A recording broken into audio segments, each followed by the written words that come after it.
Bien, muchísimas gracias a todos. Voy a ahorrar los saludos para poder hablar un poquito más a todos y a todas.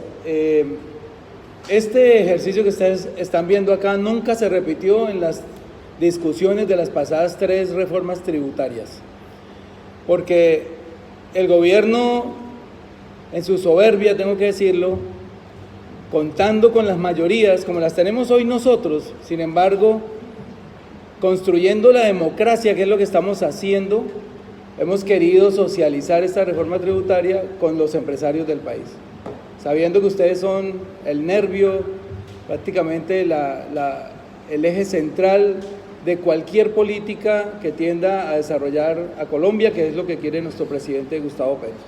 De modo pues que nos hemos paseado ya por 6, 7 ciudades y nos faltan 10 por lo menos, y vamos a ir a todas a escucharlos. Los hemos escuchado varias veces en diferentes escenarios. En el Congreso escuchamos una sola tarde 70 representantes de gremios de la producción, de la industria, etcétera. Y esto es para decirles que cuando prometimos un cambio lo hicimos, lo estamos haciendo. Y parte de ese cambio es esto, democratizar. Pero la democratización no es solamente escuchar. Democratizar es llevarle comida también a 7 millones de colombianos, casi 12, dicen otras estadísticas, que hoy no tienen los 3 platos de comida en su mesa. No puede haber democracia cuando los candidatos presidenciales tienen que hacer una campaña con escudos blindados al frente, y no puede haber democracia cuando hay gente aguantando hambre. Entonces, apliquemos el ejercicio democrático de manera integral. Y aquí es donde viene el desmonte de muchas falacias y relatos que se han ido construyendo por parte incluso de la oposición, que a pesar que se haya ido nuestro amigo Miguel, porque no es cierto que esta reforma tributaria vaya a golpear a los sectores populares. En el caso de las pensiones, voy a abarcar rápido el tema, nosotros estamos tocando el 1.1% de las pensiones de Colombia. Hay 2.441.000 pensionados y solamente estamos tocando cerca de 26.000, que son 15.167 que hay en Colfondos, menos de 1.000 en los fondos de pensiones privados y algunos 7, 8.000 que hay en los regímenes especiales del Magisterio, de las Fuerzas Armadas y otros. Es decir, es una reforma diseñada para quienes más tienen poder adquisitivo. Y en el caso de la renta, también estamos tocando al 2% de las personas que más renta, del patrimonio, al 2% de las personas que mayor patrimonio tienen en Colombia. No repito las cifras, ustedes ya las conocen, 3.000 millones líquidos, van a pagar 0.5 y a partir de 5.000 millones vamos a pagar 1%. De modo pues que yo la queja de que estamos golpeando a las empresas no la encuentro por ningún lado, porque lo que estamos aquí mayoritariamente recaudando es el dinero de las personas naturales. Ya el ministro se ha referido en otros escenarios al porcentaje paupérrimo de nivel de tributación de las personas naturales en Colombia, que es del 1.4% versus 8.1% que tienen los países OCDE. Y no estamos pretendiendo ponernos a ese nivel, pero sí por lo menos llegar al 2 o al 3% de ese nivel de tributación que tienen otros países. ¿Para qué el recaudo? Aquí les parece que es mucho, pero si les recordamos que el déficit fiscal, que está llegando casi a 7, 8 puntos, y sumamos la deuda que nos deja el gobierno pasado con el Fondo de Estabilización de Precios de los Combustibles, pues no se va a reducir con esta reforma tributaria.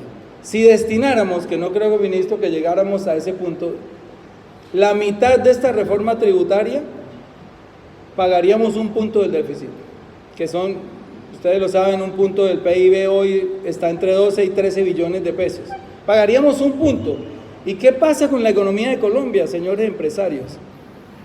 No vamos a sacarla del fango donde se encuentra hoy, porque ustedes saben que no tenemos, según las calificadoras de riesgo, no tenemos ¿cómo se llama esto? No tenemos el grado de inversión, y hay que recuperar ese grado de inversión. Supongamos que con estos 25 billones que se van a recoger anualmente pagáramos 1 punto del déficit fiscal, podríamos aspirar a bajar 4 puntos en 4 años y podríamos estar entrando ya en la regla fiscal de 2 a 3 puntos de déficit del Producto Interno Bruto.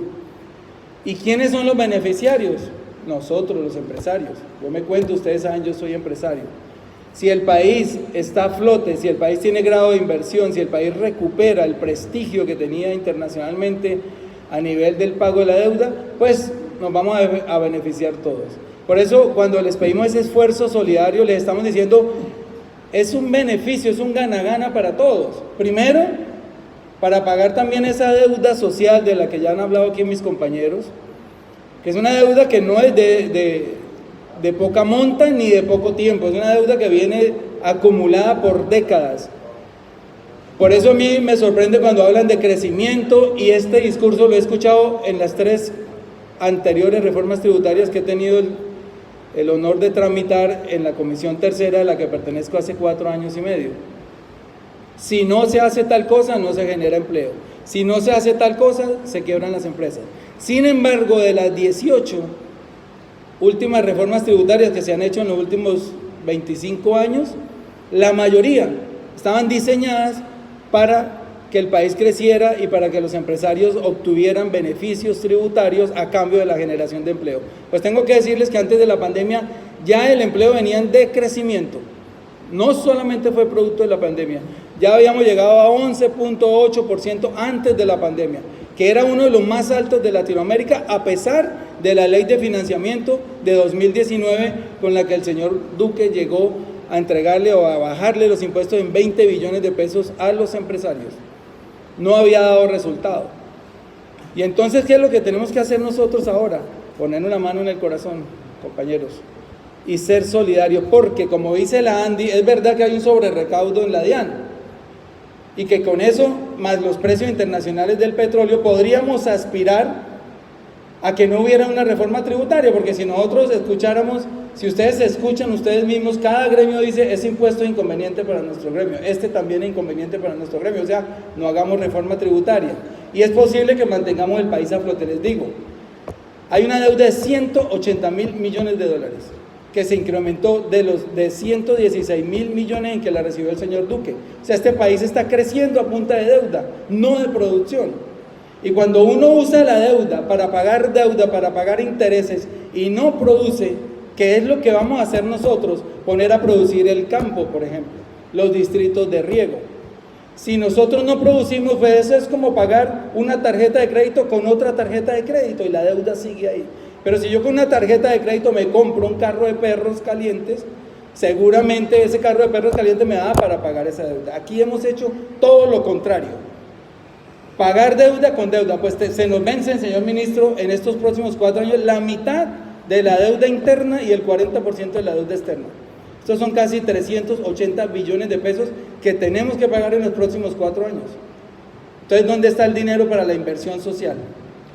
Y sin esa inversión social, créanme que nunca vamos a ver la paz, y la paz es el eje transversal de todas las políticas que nosotros vamos a implementar en este gobierno.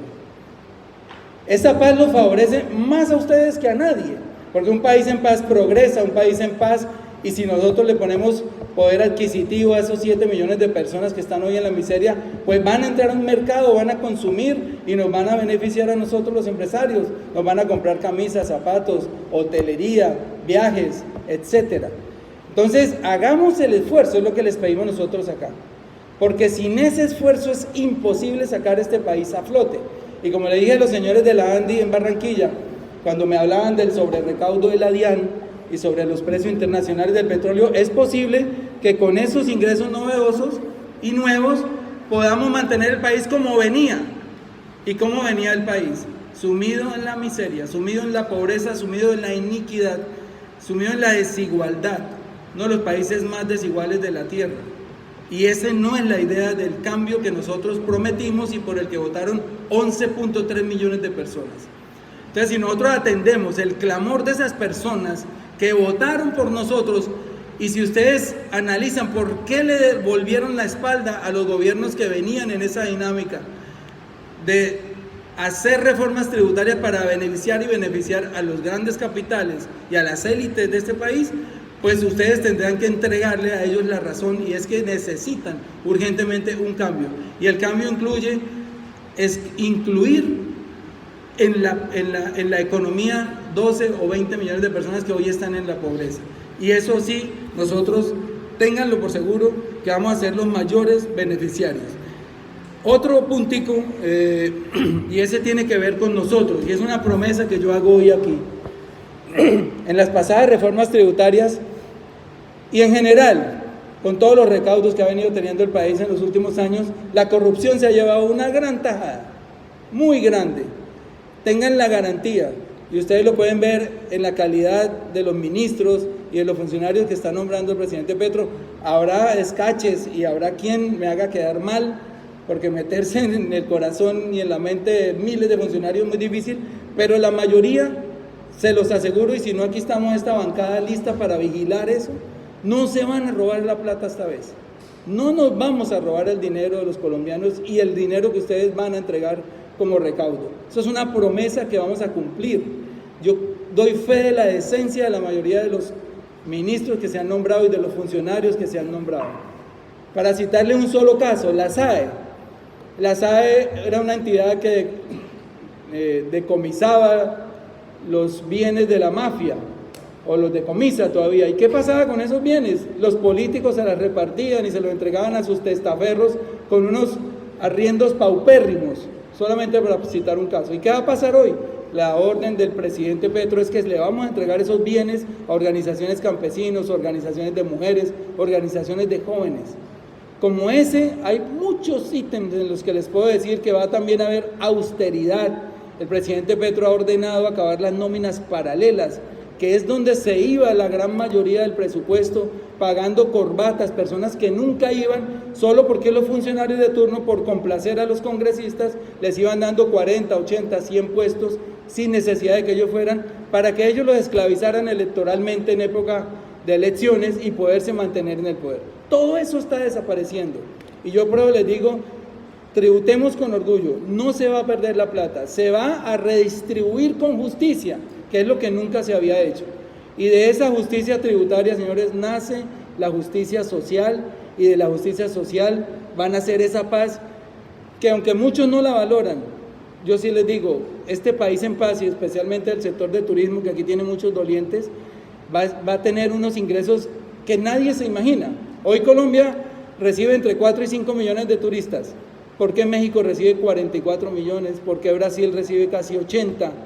Porque una sola ciudad de los Estados Unidos, que es Orlando, recibe 100 millones de turistas, porque tienen una relativa paz.